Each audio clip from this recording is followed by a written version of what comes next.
computer sale on now at Harvey Norman with up to 20% off laptops, 2-in-1s, desktops and all-in-ones. 15% off Surface Pro, laptop and studio. Big brands, big savings, in-store and online. Yes, that's up to 20% off a huge range of computers, laptops, 2-in-1s, desktops and all-in-ones, including 15% off Surface Pro, laptop and studio. But hurry, the big computer sale ends Monday at Harvey Norman. Go, Harvey, go! Tonight's Sport Report brought to you by McDonald Jones' 30th birthday giveaway. 12 homes, 12 families to change forever. Will it be you? The Tigers' brittle finals hopes will all but be crushed if they can't get the better of the Bulldogs tonight. Our coverage kicks off at 7:30. Right now, it's the Knights' push for a top 8 spot taking centre stage, and they lead the Cowboys approaching half-time.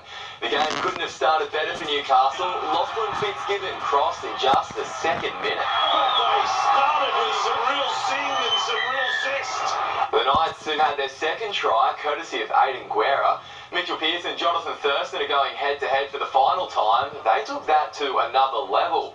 But the momentum shifted when Danny Levi was sensationally sent to the bin for repeated infringements. The Cowboys struck instantly. South fans, it may be time to start getting nervous. Anthony Seibold has a contract extension on the table and is refusing to sign it. The coach claims he just wants to focus on football for now, but admits the lure of the Broncos could be hard to resist. He's the hottest young coach in the NRL. Anthony Seibold is keen to play the market. Rabbitohs offered me an extension to my contract. At the time commercially, I didn't think that I needed to sign it there and then. I didn't want to go through a negotiation process coming into the end of the season.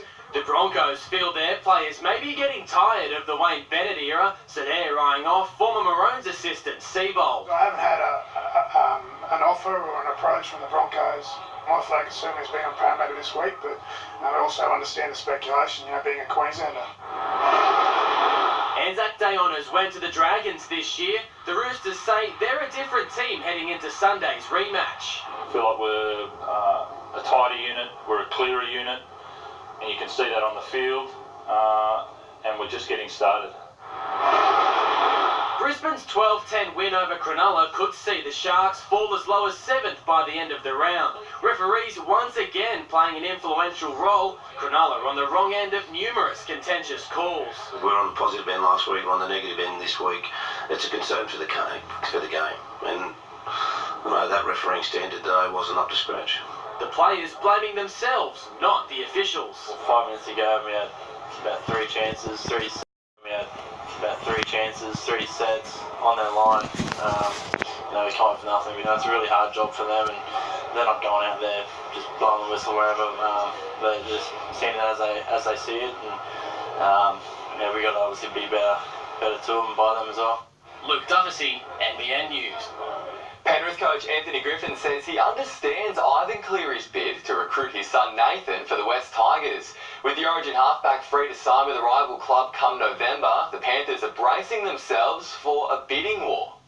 Anthony Griffin doesn't care for media speculation, but when reports concern your star playmaker being poached, word gets back. Penrith with Cleary! Were you aware of Ivan Cleary's comments yesterday? Yeah, I did hear about that. He's a proud dad, and I wouldn't expect anything else. Does it concern you?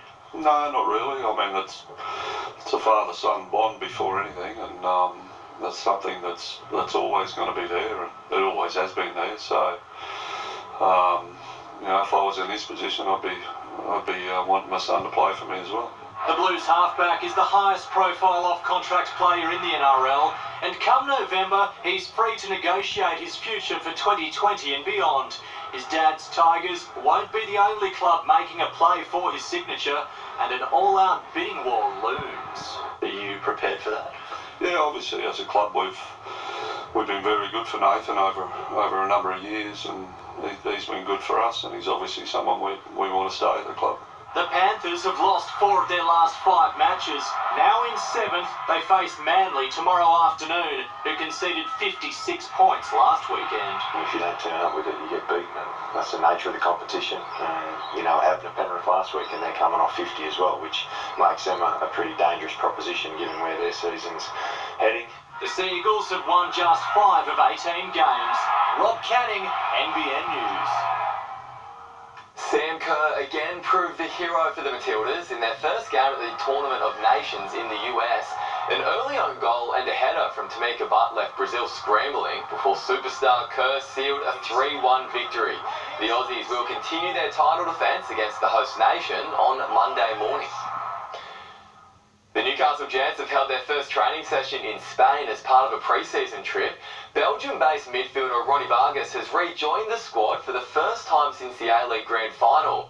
The Giants will play 3 matches in Spain, including one against La Liga side Getafe. We've played some matches over in China and Hainan province, so we're pretty keen to step up, but not to overdo it at this stage. But it's going to be a really tough pre-season. If we're going to step up again from last year, it's going to be very tough.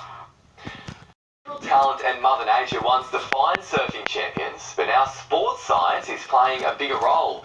In the lead up to the Tokyo Olympics, a new $7 million high performance centre has just been opened on the far north coast, and NBN News has been given an exclusive look. Welcome to the future of surfing. And there's no doubt the sport isn't what it used to be. There was no high performance stuff going on when I first started. Everyone just relied on their talent, and that's about it really. Former pro surfer Beyersdorf is Australia's Olympic coach and will head up the high performance program at the centre. The skateboard ramps and trampolines designed to lift Australia's aerial game. We started doing research about 3 or 4 years ago on, really the Brazilian storm, and we actually analysed how many heats they were winning above the lip, and we realised, hang on, these surfers are really sticking it to us. This super tram will help with that. It's one of just 4 in the country. A lot of things with aerial stuff is just that time in the air.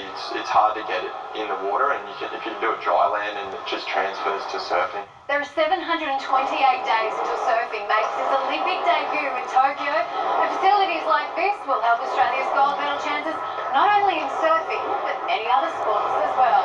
The Olympic Winter Institute for half-pipe and border cross, diving, gymnastics and skateboarding are those that sort of primarily come to mind. The centre has conference halls, media rooms and hotel-like accommodation, but there are plenty of links to the past as well. This is all our Australian world champs, all their boards, and it's actually the boards they won their world titles on. Leading some to wish they could turn back the clock. I'd love to be starting my career again and jumping in here and training, but working with all the athletes now on tour and the next generation, I'm just content with that. Merriweather surfer Philippa Anderson will begin her campaign at one of the biggest World Qualifying Series events on the calendar in California later tonight. She goes in with the perfect preparation, having lived every board rider's dream by surfing at Kelly Slater's Surf Ranch. Anderson was in camp with the Australian high performance team in the build-up to the sport's introduction in Tokyo.